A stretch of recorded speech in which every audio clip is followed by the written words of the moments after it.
ವಿದ್ಯಾರ್ಥಿಗಳೇ, ದಿನೇಶ್ ಕಾರ್ತಿಕ್ ಅನುಭವಿಸಿದಂತಹ ಸೋಲನ್ನ ಮತ್ಯಾವ ಒಬ್ಬ ವ್ಯಕ್ತಿಯು ಕೂಡ ಜೀವನದಲ್ಲಿ ಅನುಭವಿಸ್ಲಿಕ್ಕೆ ಸಾಧ್ಯವೇ ಇಲ್ಲ.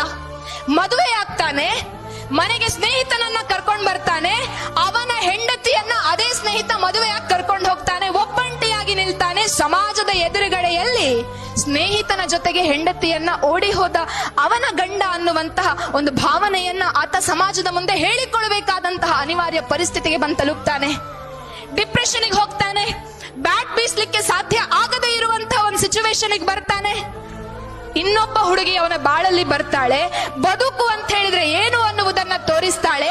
ಡಿಪ್ರೆಷನ್ ಅಲ್ಲಿ ಇದ್ದಂತಹ ಒಬ್ಬ ವ್ಯಕ್ತಿ ಭಾರತಕ್ಕಾಗಿ ಆಡ್ಲಿಕ್ಕೆ ನನ್ನಿಂದ ಇನ್ನು ಮುಂದೆ ಸಾಧ್ಯವೇ ಇಲ್ಲ ಅಂತ ಹೇಳಿಕೊಂಡು ಕೈ ಚಾಚಿದಂತಹ ಒಬ್ಬ ವ್ಯಕ್ತಿ ಇವತ್ತು ಇಡೀ ಭಾರತೀಯರ ಹುಡುಗಿಯರ ಪಾಲಿನ ಕ್ರಿಕೆಟ್ ಕಣ್ಮಣಿ ಆಗಿದ್ದಾನೆ ಅಂತ ಹೇಳಿದ್ರೆ ಅದಕ್ಕೆ ಕಾರಣ ತನ್ನ ಬದುಕಿನಲ್ಲಿ ಬಂದಂತಹ ಎಲ್ಲ ಸೋಲನ್ನ ಮೆಟ್ಟಿ ನಿಂತು ಸಕ್ಸಸ್ ನನಗೆ ಯಾವತ್ತೂ ಕೂಡ ಸಿಗತ್ತೆ ಅನ್ನುವಂತಹ ಆಲೋಚನೆ ಮಾಡಿದ್ರಿಂದ.